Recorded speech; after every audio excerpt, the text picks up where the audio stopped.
I have been ranting and raving about this for a while now, but we've reached a critical mass of this problem getting so big, I gotta talk about it again. And I gotta get a little more, I gotta crash out a little harder while talking about it. Now, I want you guys to comment down below what your most infuriating conspiracy theory is. Most of us probably find conspiracy theories either funny, kind of scary, or there's always one that we hate. Like, everyone's got that one conspiracy theory they cannot stand. Like, it triggers them to a degree that it really logically shouldn't. For me, it's Flat Earth. So comment down below what your most triggering conspiracy theory is for people to believe. It doesn't have to be the worst one. It's not what you think is the worst conspiracy theory. Like, naturally, anti-vax or something, or Holocaust denial would be the go-to. But what is, like, the most personally, like, annoying? Like, you get triggered the most by the people who believe it. I want to know. Same goes for people watching live in the comments, too. For me, it's Flat Earth. But lately, we have seen as conspiracy theories that are anti-science and anti-intellectual across the board have begun to gain a level of mainstream acceptance and virality that dwarfs previous years. And a lot of it kind of stems from the anti-vax stuff. I think that's what really blew it up, was MAGA fully embracing anti-vaccine conspiracies. But what I think has really brought this most pinnacle of conspiracy belief into the limelight is none other than Joe Rogan. You see, Joe Rogan very frequently brings on guests who are science educators or scientists. He's had a good handful of brilliant minds on his podcast to answer some of the most interesting questions out there, and I have to admit, there are some Joe Rogan clips where he has scientists on his show that are very entertaining and arguably, to some level, educational. But in the mix, if there's some intellectual, we'll call them, who has some crazy controversial theories that are nonetheless interesting, that kind of stuff catches Joe Rogan's eye. And they end up on his podcast. And they end up speaking to one of the largest audiences on the entire planet, much less the country. And they proceed to hear someone who frames their controversy in the realm of academia as being, I talk about things that mainstream academia is too afraid to talk about. They, in order to legitimize themselves, they start poking holes in the legitimacy of mainstream science. And that, I think, is in large part how we got to this point. This normalization of the idea that mainstream science or mainstream academia is a monolithic, snooty, Ivory Coast, elitist, close-minded thing, and that people with alternative ideas coming around to try and advance our society are actually being held back by science, because science is supposedly so rigid. Mind you, to believe this, you can't even understand what science means on a definitional level.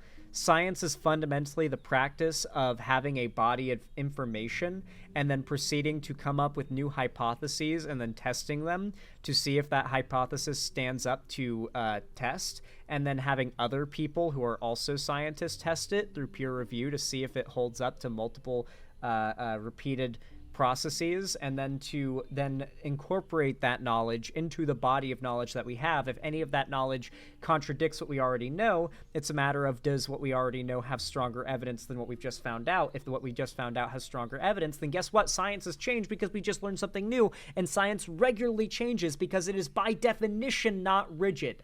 The definitionally science is not this rigid, closed-minded place, but that is what so many people are being brainwashed into believing, and it is making them super incredulous, but not towards conspiracy mongers and people who have a blatant profit incentive to make them believe bullshit. Instead, it's making them think incredulously about real science, real academics, real research. And a lot of it fundamentally has to do with the fact that, well, Google what the average reading level in America is.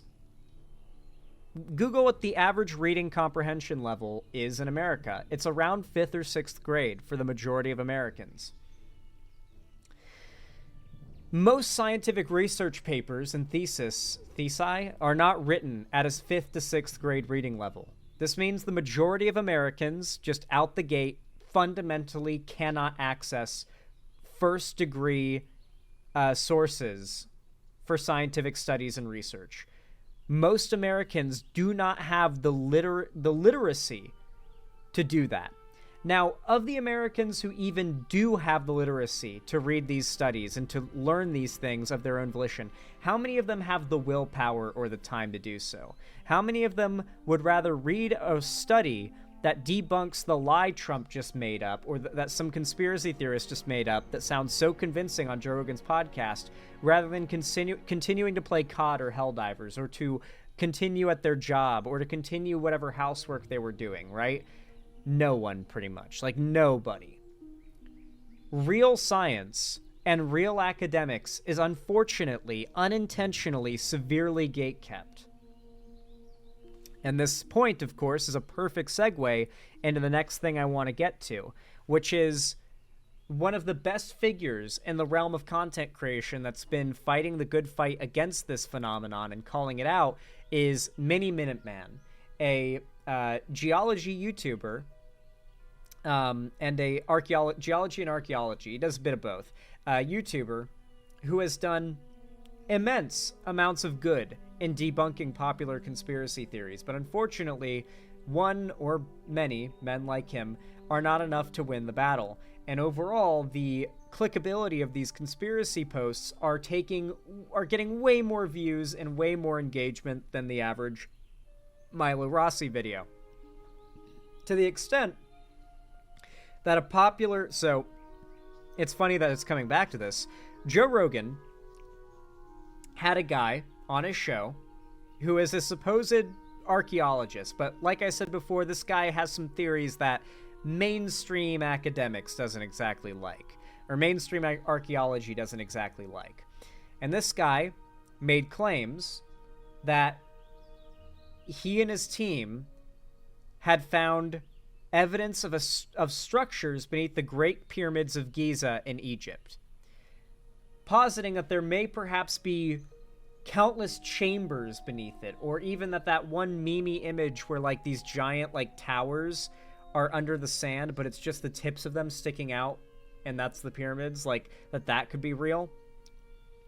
And these stories, this idea, mostly because of Twitter, has been getting repeated and repeated and repeated, to the point now where many of you watching this might not know that this story about there being structures found under the Great Pyramids of Giza is total bullshit coming from pseudoscientist Joe Rogan guests. Who better to explain this to us, though, despite this conspiracy theory being full mainstream? Like, everyone's falling for this shit right now. It's not considered a conspiracy theory. It is spreading across the internet like it's just the news. Like, Mr. Beast tweeted about how he should go and re-explore the pyramids because of this. Like, he quote tweeted it, and Mr. Beast fans now think this is true.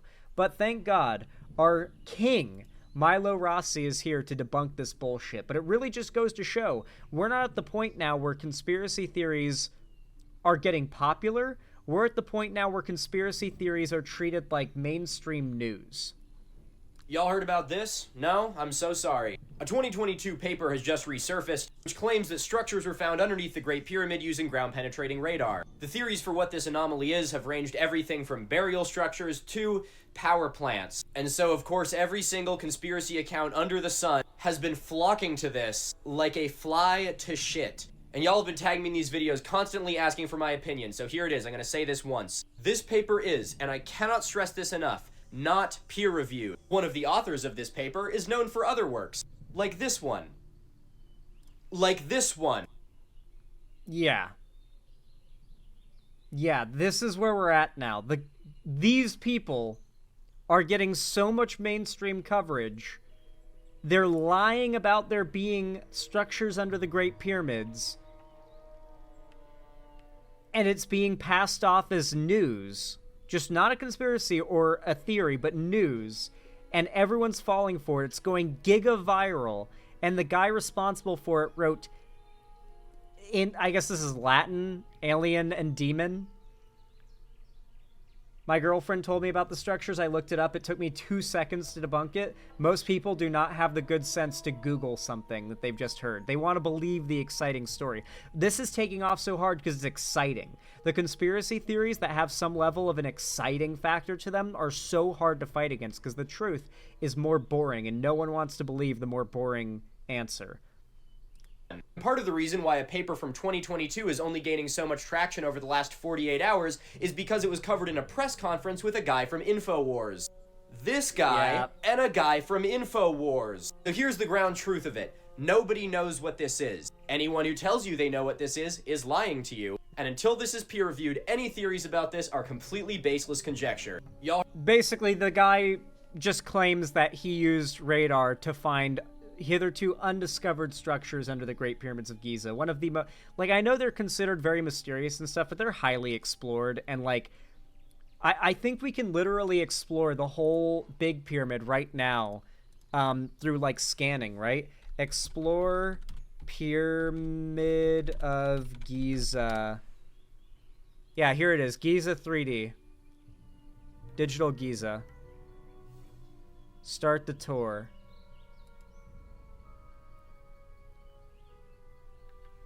It's going to take a second to load because it's this shitty in-browser thing, but you literally use your WASD keys to navigate here, and it is literally a fully 3D scanned interior of the Great Pyramid of Giza you can explore in your browser like Google Street View. Explore. There's a map apparently of the whole... Wait, is it not? Okay, it's not working because I don't have the proper plugin shit for it apparently. Maybe. Tour. Map. Okay, it's a Java thing. Okay, fine. All right, whatever. So apparently Java just... I don't have the right Java version to run this or something, but if you can run this page, you can go to this site. It's run by Harvard, and you can see a full scan of the interior of Giza. I promise you, they have not... There might be stuff they haven't discovered. There might be chambers they don't know about and stuff, don't get me wrong, but it is highly unlikely that this conspiracy nut who's posited a non-peer-reviewed paper, meaning no one else has gone to Giza, done these radar readings, and found the same results or suggested the same thing. It's just this one guy claiming this, and it's running as news that they found it, it's discovered, it's real, right? Mr. Beast is tweeting about how he needs to go back to the pyramids to explore more. Genuinely, we have fallen as a society at this point. It feels like okay. Granted, the average person in America is definitely smarter than the average American was 100 years ago. Objectively, 1-to-1, have them test on basic things. They're the modern day American is probably going to score higher, right, than the 100 years ago American. But dude, I feel like for the amount of available knowledge, the average American is dumber now than they were back then. I think we knew less as a society and as a species the further back you go, but of the known knowledge, people knew more of it. And it's not just a matter of there was less to know. I think it's that, people cared about knowing the truth to a degree, right? There was superstition, there were crazies and everything, but, there was a time where, knowing that you need to social distance from the guy with the Black Plague was not a matter of opinion. It was a matter of life or death, right now. Right now, you and your family will, your life is decided whether or not you decide to social distance from that guy with the Black Plague over there, right? And so or polio would be a better example, but, or to get the polio vaccine. There was a time where you had no choice but to accept reality. Your livelihood and your life was imminently, right in front of your face, threatened by not accepting the truth. And now we have become so privileged that we can destroy our society and hardly notice it because things have gotten so good for us. We have so much information available to us, and yet so many people choose to instead fill their minds with misinformation and conspiracy theories. It really makes me wonder about how, we talk about the Fermi paradox. Like, if there is so much potential for life in the universe, then where is everybody? Well, one of the suggested solutions to the Fermi paradox is the Great Filter. The idea that at some point, every civilization that ever comes about to exist, it becomes extinct due to something. Might be natural disasters, or, my favorite suggestion, it might be an inevitably self-inflicted special planetary suicide, basically.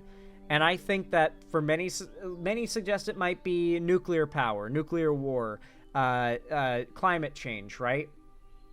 I personally think it's the internet.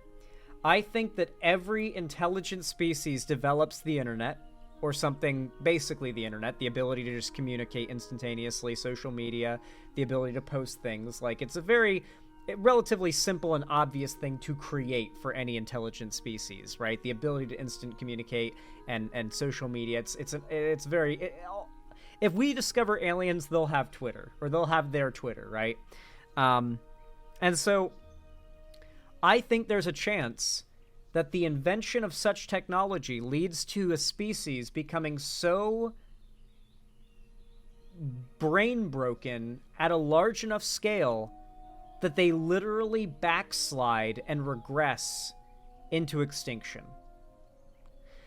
Or more so that, like, the internet allows for so many problems that were inevitable to go undealt with, right? Like, for instance, a very real path to human extinction is that climate change gets so much worse due to America and humans as a whole refusing to accept that it's real and continuing to elect people who don't accept that it's real, that we just destroy ourselves by not, like, accepting it's real and electing the people that will make policy acknowledging that it's real, right? Like, that is a path, one of many paths through which the internet could cause human extinction, I think. And so I wonder if this is a situation that makes me feel like the internet might be the Great Filter, or one of them at least.